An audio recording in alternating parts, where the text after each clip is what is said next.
What's going on, Murph? Why did you and Mom name me after something that's bad? Oh, we didn't. Murphy's Law. La loi de Murphy. Celle qui dit que tout ce qui est susceptible de mal se passer va mal se passer. Et pourtant, Trey Murphy, qui avait commencé la saison blessé avec une condition collective pas très avantageuse, a réussi à inverser cette règle pour faire de cette nouvelle situation à la Nouvelle-Orléans une très bonne évolution dans sa carrière individuelle. Et je vous invite donc à regarder ça ensemble tout de suite. Alors, une des premières choses qu'on va remarquer, c'est ce petit détail juste ici. Regardez, quand il reçoit le ballon, il y a un mix entre une feinte de tir et un début de drive qui freeze totalement le défenseur, même s'il est aussi loin de la ligne à 3 points. Vous allez me dire, mais pourquoi le défenseur aurait peur d'un tir aussi lointain? Et bien parce qu'en fait, Trey Murphy, des tirs aussi lointains, il les prend, et pire que ça, il les met. Regardons un peu ses stats. La saison dernière, il y avait donc un petit usage, 17%, une efficacité au-dessus de la moyenne, pas énormément d'assists, ni pas beaucoup de drive. Et en fait, cette saison, il a augmenté en volume, il a gardé son efficacité, il a augmenté aussi un petit peu son volume de création pour les autres, mais surtout, il a doublé son nombre de drives. Et en fait, c'est un peu son shoot qui permet ça, parce que de plus en plus, il utilise sa menace sur le catch and shoot pour obtenir des situations de drive. Regardez ici, il feinte le tir pour ensuite aller au drive et profiter de son explosivité. En fait, c'est un joueur très explosif. Il avait d'ailleurs participé au concours de dunk, c'est un peu pour dire à quel point il peut prendre des gens de vitesse avec ses deux jambes. On va regarder un peu dans le détail, mais regardez ici le mouvement de sa jambe. Il est prêt à feinter. On a les pieds qui sont au sol, le coude mis à 45 degrés. Le joueur pense donc qu'il va y avoir un tir dans le corner. Il décale ses appuis, le temps de contourner le close-out du défenseur et peut aller au drive. Et encore une fois, un dunk parce que vraiment c'est un joueur qui est très explosif et très vertical. Et du coup, il peut en profiter de plus en plus, même sur de la semi-transition comme ça. Avec une petite feinte, il bloque le défenseur sur ses appuis et peut le prendre de vitesse. Et c'est grâce à ça qu'il a augmenté du coup son nombre de drives de 4 par match à 9 par match. Il est un des rares joueurs en NBA à prendre plus de 6 catch and shoot par match et plus de 6 drives par match. En fait, c'est une menace avec et sans ballon. Dès qu'il le reçoit, la défense est obligée de faire un choix entre défendre du coup son tir ou plutôt son shoot. Ici, il drive, puis recommence une deuxième fois après un close-out. Et en fait, même sans close-out, il va commencer à driver de plus en plus, comme ici sur de la semi-transition. Il va avoir de plus en plus l'initiative d'aller au cercle, même s'il avait déjà commencé avec le ballon dans les mains. On le voit aussi jouer de plus en plus de pick and roll, où il peut attaquer comme ici le drop de Karl Anthony Towns. L'année dernière, il allait seulement sur 20% de ses tirs au cercle, il avait une très bonne efficacité, provoquait pas énormément de fautes avec seulement 8% de shooting fall percentage, et son volume de lancer franc, son free throw rate plus, était au niveau de la moyenne. Cette saison, beaucoup plus de tirs au cercle, une augmentation de 10%, sans une grosse perte d'efficacité, et en plus de ça, il va beaucoup plus au lancer franc, son shooting fall percentage a augmenté à 12,7%, ce qui fait qu'il va 13% plus souvent que la moyenne de la ligue au lancer franc. Et regardez ici, par exemple, on va avoir une situation où on va avoir un petit qui va lui poser un écran qui va le refuser pour pouvoir aller au drive, et je vous laisse profiter de ce dunk absolument phénoménal. Wow. Donc on continue un petit peu parce que voilà, il y a plusieurs choses à son jeu qui sont à ajouter. Il n'y a pas seulement ce drive après le close-out, il y a aussi ce drive après ses écrans où il n'hésite pas à aller de plus en plus au cercle et il prend vraiment très peu de mi-distance. En fait, c'est pour ça que les défenses sont très menacées par lui parce qu'à 3 points, il est très efficace et en ce moment, il est en train d'ajouter de plus en plus de drive. Donc les défenses sont obligées d'aller un peu plus loin dans ses lectures et ça, c'est un super système par exemple pour profiter de cette gravité au cercle. Alors c'est quoi ce système? Et bien en fait, il pose un premier écran où il y a un deuxième écran d'Yves Missi juste là pour le porteur de balle, et une fois que le deuxième écran sera posé par Yves Missi, il va récupérer le ballon et reprofiter lui-même du même écran de Yves Missi. On a donc deux écrans, un changement de porteur de balle qui profite du coup du deuxième écran pour aller au cercle.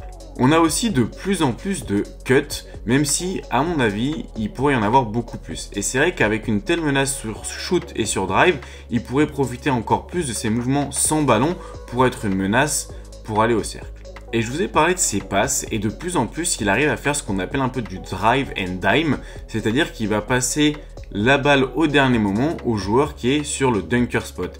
Et en fait, ça, c'est une très bonne manière d'utiliser Yves Missi, qui n'est pas forcément un shooter, donc qui va beaucoup se retrouver dans la zone autour du cercle. Et du coup, avec les drive and dime, Murphy arrive à faire profiter un petit peu ses coéquipiers de sa nouvelle faculté à aller au drive en leur obtenant des petites passes comme juste ici, au niveau du dunker spot.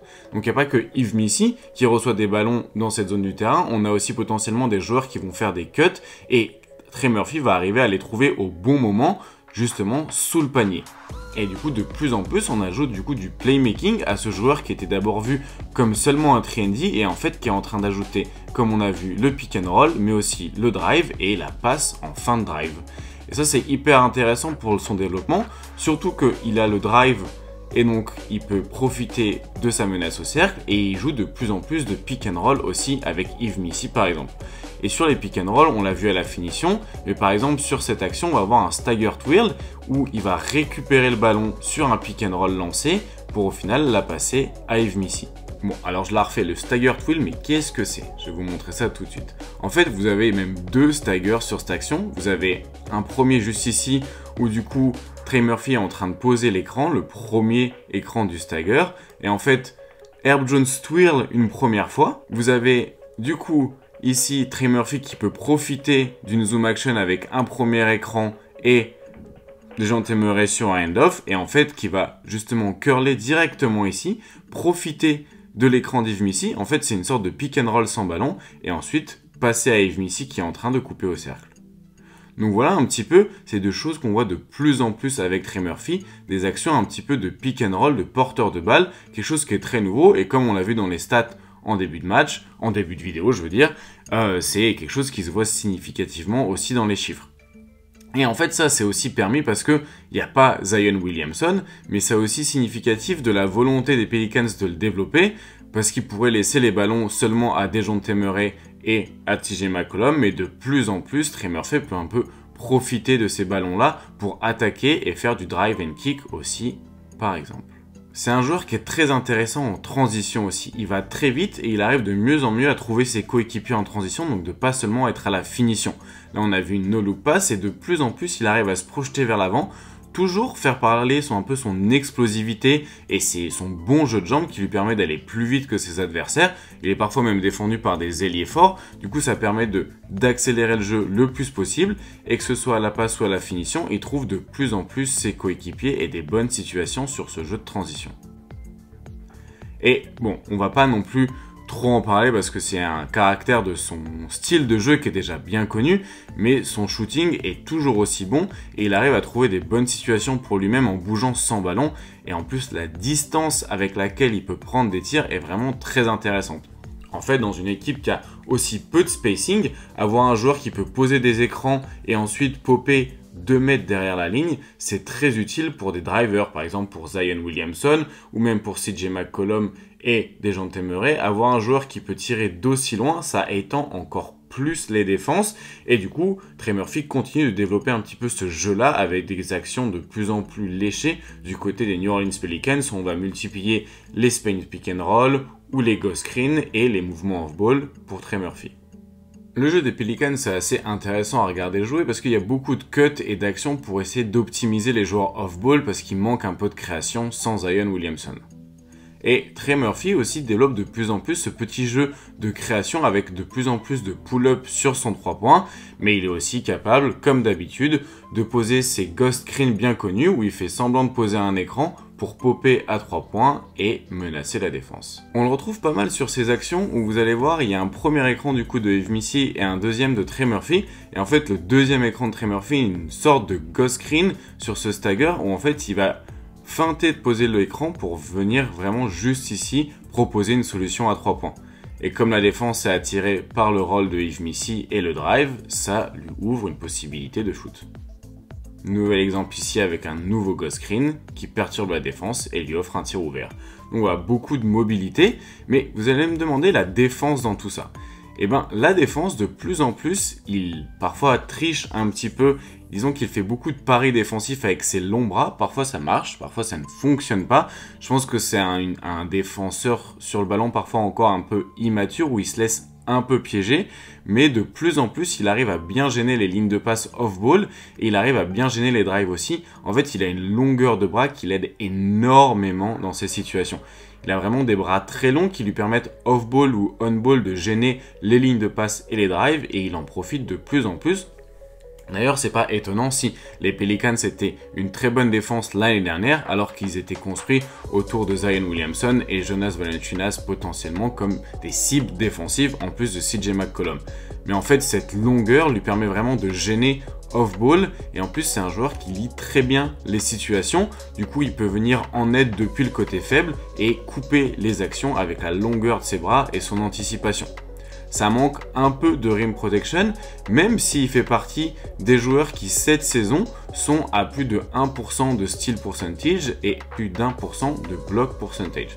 Donc c'est quand même un playmaker défensif, et ça rejoint un petit peu cette idée que c'est un joueur vraiment de transition, parce que en plus d'aller très vite en transition, il en crée de la transition parce que son playmaking défensif permet de garder le ballon en jeu tout en générant de la contre-attaque et en apportant du soutien défensif pour ses coéquipiers. Donc voilà un joueur assez complet qui arrive de plus en plus à faire gagner son équipe, comme cet exemple ici face à Dallas où il réussit le game winning block pour faire gagner le match aux Pelicans. On a un joueur qui va de plus en plus au cercle, qui shoot toujours aussi bien et qui donc en train de faire une évolution dans un contexte qui n'était pas forcément parfait, pas forcément bien annoncé pour les Pelicans, et ça va être très intéressant de voir comment ils vont continuer à le développer autour de Zion Williamson qui est revenu de blessure. Voilà, j'espère que cette vidéo vous aura plu. N'hésitez pas, comme d'habitude, à laisser des commentaires, à la repartager. On a pas mal de problèmes de visibilité avec tous les strikes de YouTube qu'on a eu, donc n'hésitez pas à partager ça et à commenter. Puis moi, je vous dis à très bientôt. Bonne soirée.